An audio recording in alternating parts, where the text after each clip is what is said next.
Hello ladies and gentlemen, and once more welcome to another cast brought to you by Netrunners.co.uk. We have once more coverage from the Firestorm Regionals held in Cardiff.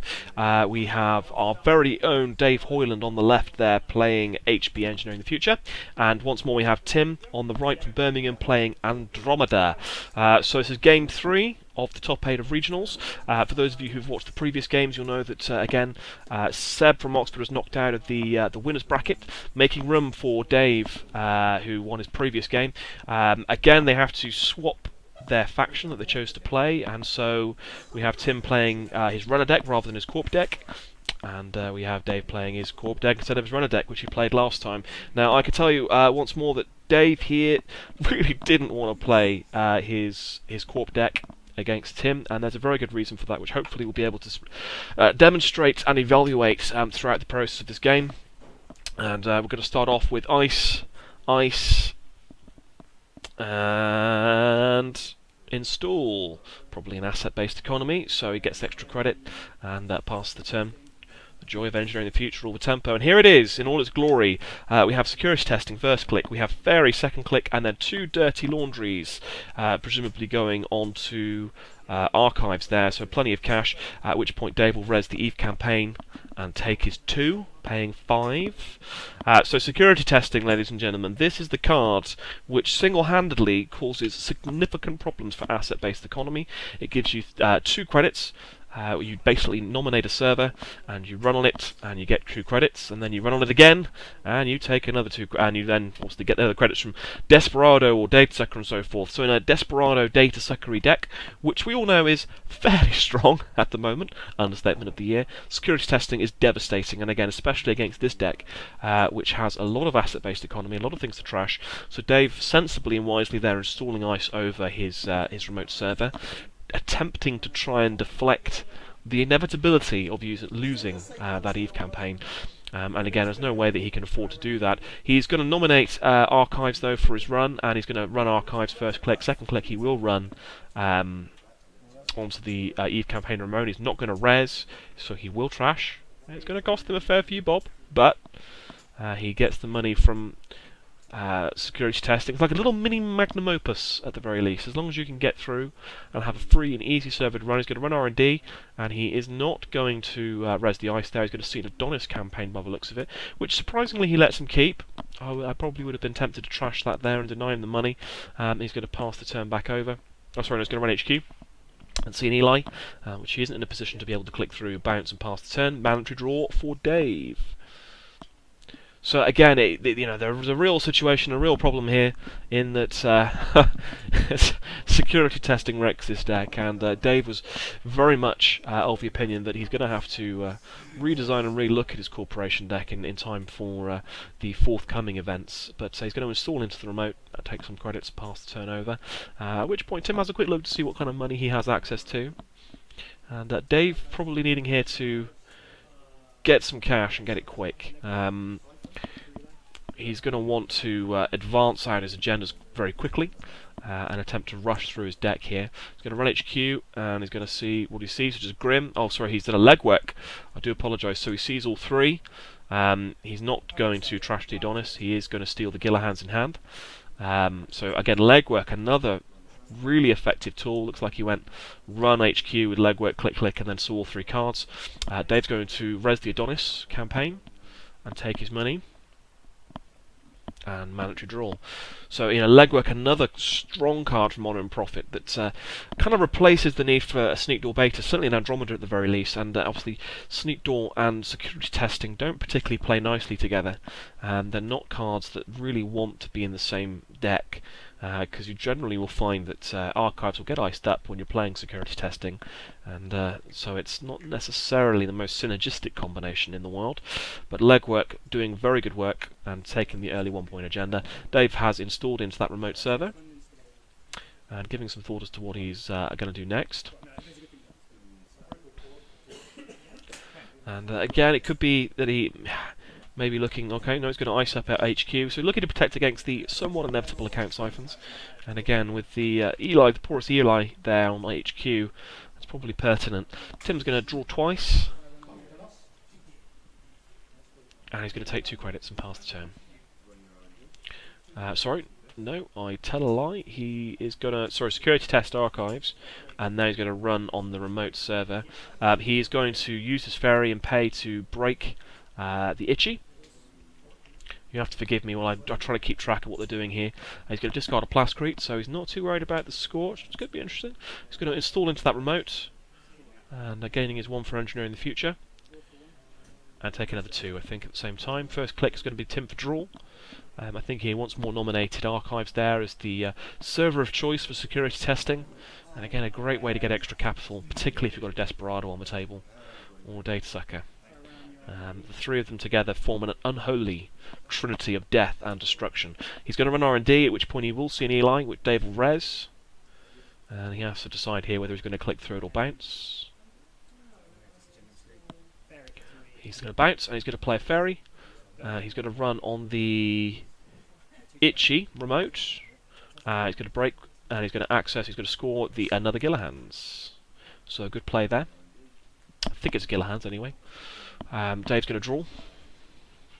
And there you go, this is the problem with clickable ice. It's all great once you've got 2 pieces of clickable ice on top of each other, but just singletons, not necessarily what you need. Dave drawing up aggressively here in hand.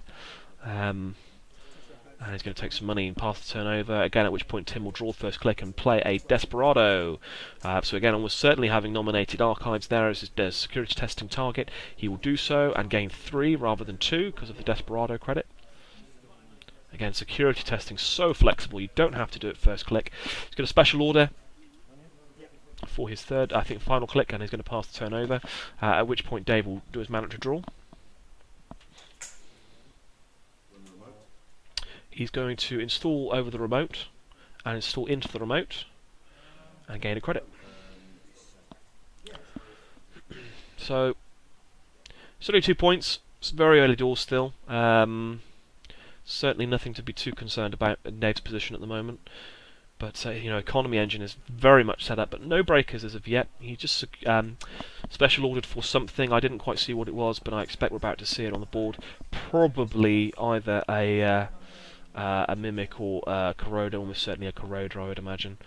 He's going to run the remote and see a Roto turret, which he has no means to break, but also nothing to trash.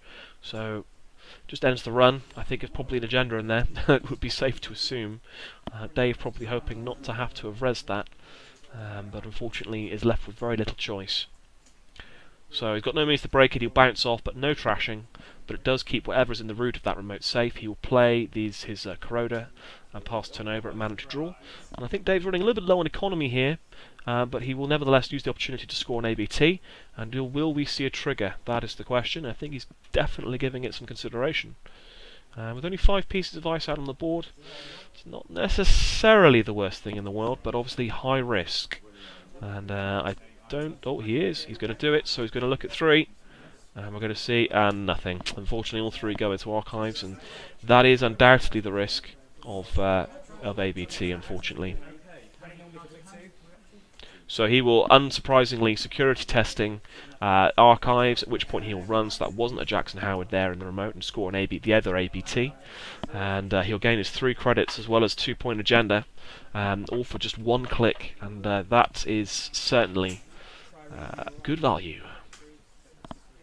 And really providing him with the money he needs. He's going to run on R&D and break with Corroder. We'll see a piece of ice. And he's going to play another special order, last click. Oh, sorry, he's going to discard a special order, rather. Dave, at this point, is going to install over archives and try and deny him the credits from security testing in Desperado. 3 credits for 1 click every turn is just something that cannot possibly let happen. He'll take some money, pass the turn, at which point Tim will draw. Bear with me while I try and catch up with the play. He's going to run HQ. And Dave deciding here, I don't think he's going to res, so he's going to let him break the Eli for 4 and access, and he's going to see an NAPD contract, which he can afford to steal, and does so, taking him to 6 points, and taking him to match points. So he will emergency shut down the Itchy,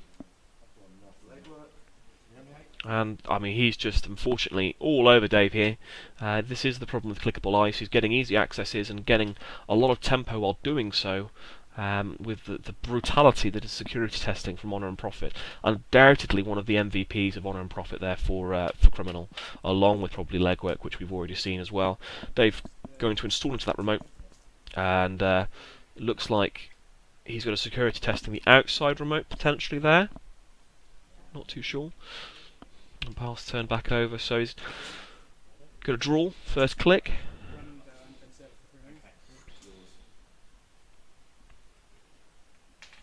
And he's going to run the outside remote. I think they may have already seen what it was.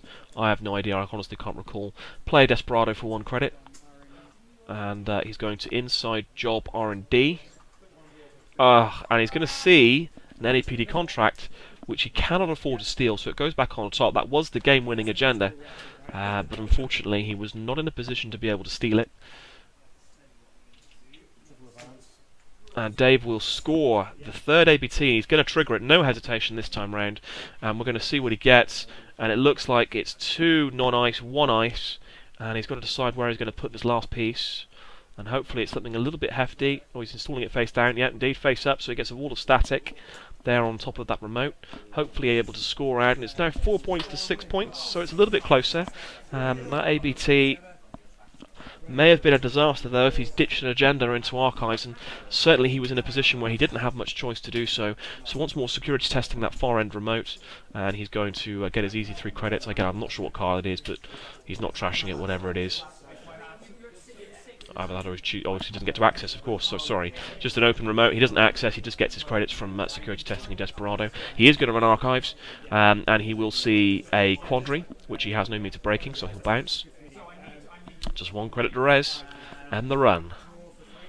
And he's going to force here Tim to go and fetch his Yogg, which is almost certainly his Yogg, as well as denying him these important Desperado and Data Sucker credits, and he's going to pass the turn after drawing up. So Dave in a better position now. Not great, but better. But it's on 4 points. He's still got 3 to go. 2 agendas at the very least. Knowing as I do that he's not running any 3-pointers in this deck. It looks like he's going to archive memories back a Bartic Labour into hand and take some cash. Pass the turn. Once more, there's going to be some security testing on that far end remote. It's open, it's easy, and he will take his money. He's going to run through on HQ, and he's going to hit a Grim. And again, he has no means of breaking it. So Dave gets to choose what to break, draws trash, and he's going to trash his Corroder. He is going to hit. He's going to access and see a piece of ice and not be able to score it. So he will still gain a credit and a Data Sucker token for the opportunity of going through and looking at 1 card. But now without a Corroder, he's having to click through those Elis at the very least, and it's going to consume his whole turn. Criminal not known for having a plethora of recursion. Going to be in a difficult situation, so that Grim's certainly going to pose a long-term problem. And he's already seen 2 fairies as well, so he's going to need to see a ninja or something of that ilk. He's going to install and take 2. And pass the turn. So Dave looking in a better position here now. He was, at 1 point down and out on 6 points to 2, but now he's on 6 points to 4, and no breakers to speak of there for Tim as Criminal, but plenty of cash. Going to keep doing his security testing thing. He's going to play the Mimic, and then he's going to inside job the remote. So this is a fantastic play. I have to say, he's going to skip the wall of static. He can break the Roto turret for 2. He's going to score, and he's going to see the NAPD contract win the match. That was a phenomenal play there at the end there by Tim, and a great way of going in and taking that last agenda, the importance of inside job. So Dave Hoyland drops down to the loser bracket, Tim stays on top table, and we hope to bring you game 4 in the not too distant future. Thanks for watching.